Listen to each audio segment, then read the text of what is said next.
What's up mga vlog? Welcome to my guys. And hindi si Michaeling. So welcome sa ako ang show. Okay. And right now akong ipakita sa inyo ang typical ng mga breakfast ng mga bat 90s sa una. And of course, siguro mga dekada 80, 70.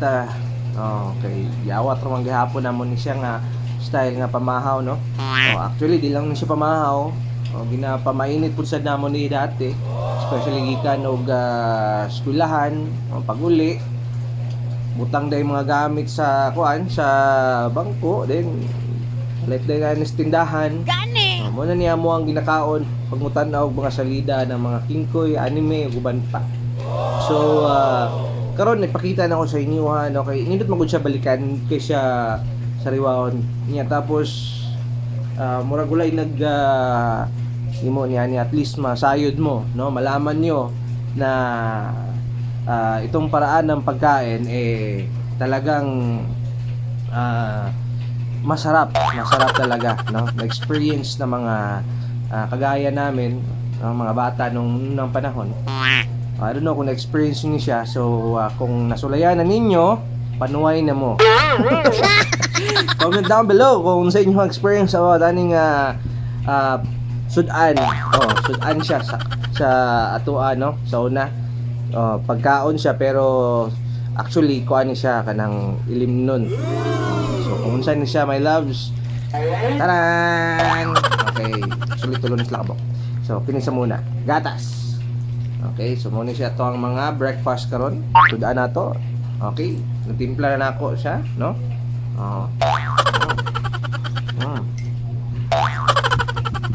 Bagay kayo sa panahon nga ulan-ulan.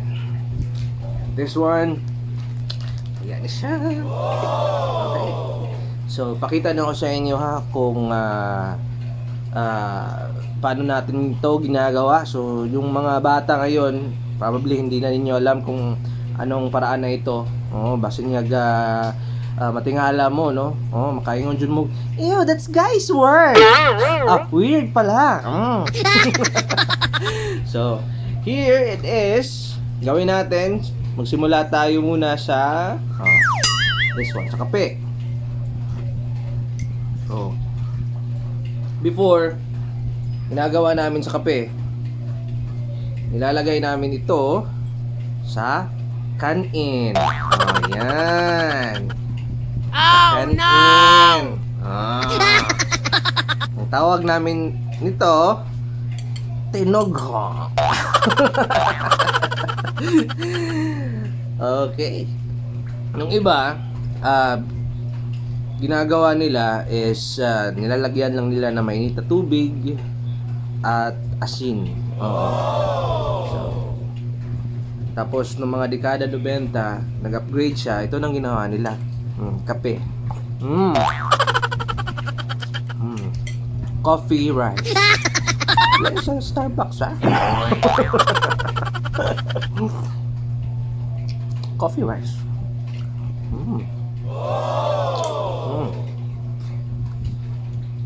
Yes, sarap.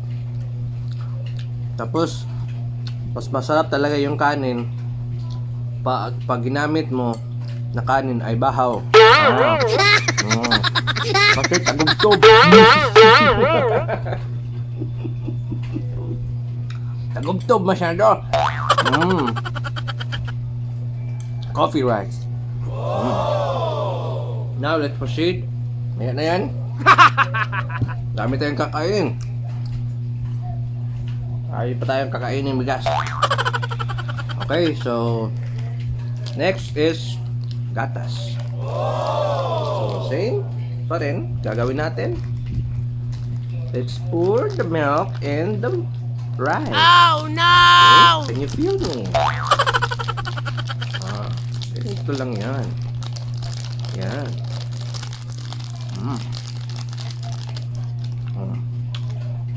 Yan. Sulit. Okay. Comment down kung nakasulay mo if naban sa inyong childhood days. Okay. So, ito. Tikman natin. Oh.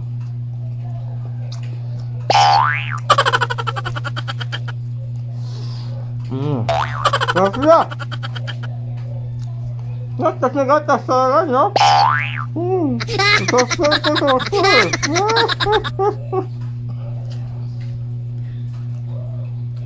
Kaga. Buti na may kape, pala may pantulak.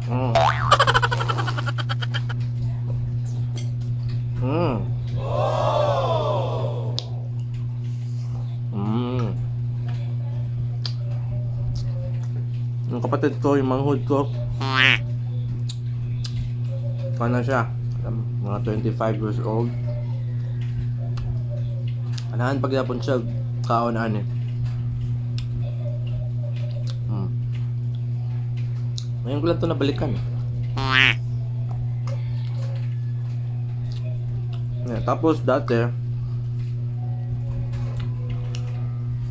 maghingi ako sa auntie ko ng pera pambili ng gatas or ano, para makakain lang ng ganito. Minsan hindi pa ako binibigyan, umiiyak pa ako. Bobo naman ako masyado, no? No. Tignan mo. Kung tatanungin niyo yung lasa nito, normal na gatas pa rin, pero yung flavor ng gatas is napupunta doon sa kanin.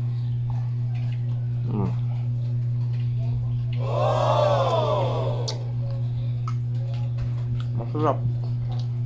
Masarap.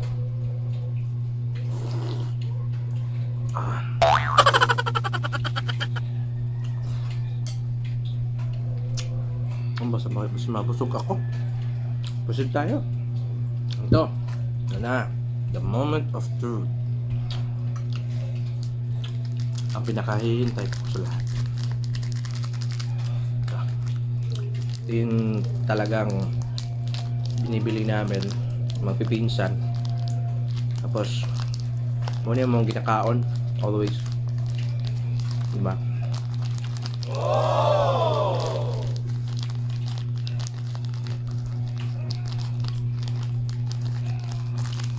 Bulong mo sa meaning sa Milo. Huwag kong comment sa comment section kung alam niyo yung meaning ng Milo. Pareho tayo nang iniisip. Appear tayo dyan. Okay. So, yun. Hey. So, ito na ang Milo over rice. Choco rice. Talaga yung pag kinakain namin. Mostly sa merienda. Lalo na pag ano, nanaw bitaw mi o katong Ghost Fighter, sa ida sauna, One Piece.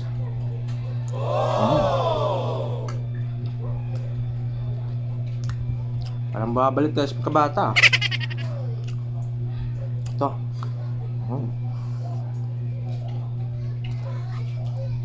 Now, the same as gatas, yung lasa niya. Typical flavor sa Milo. Tapos nagbibigay lang siya ng flavor sa rice. At yung rice, parang kang kumakain ng alam mo yung biko?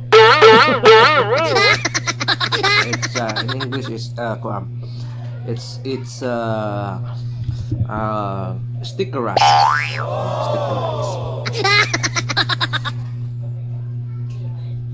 Nagiging sticker rice sa Milo. So guys,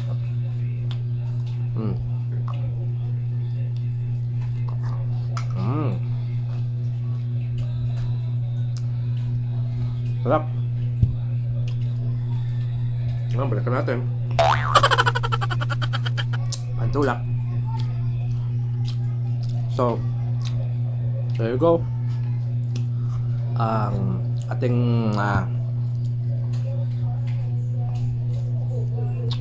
ating breakfast for this day. Choco rice, milky rice, and coffee rice. So, ito po lahat, my loves, ang mga pagkain namin nun. So, if you English, kakain tayo. If remember nyo at nagustuhan nyo yung paraan na ito, and if you want to try, please kindly click the subscribe button. Alright, tapos gawa naman tayo ng ibang pagkain which we mostly or na kain natin nung dati, yung panahon na tayo ay bata pa mangyayapon tayo. Look at me, it's baby face. Oy baka. Sincere lang headband eh.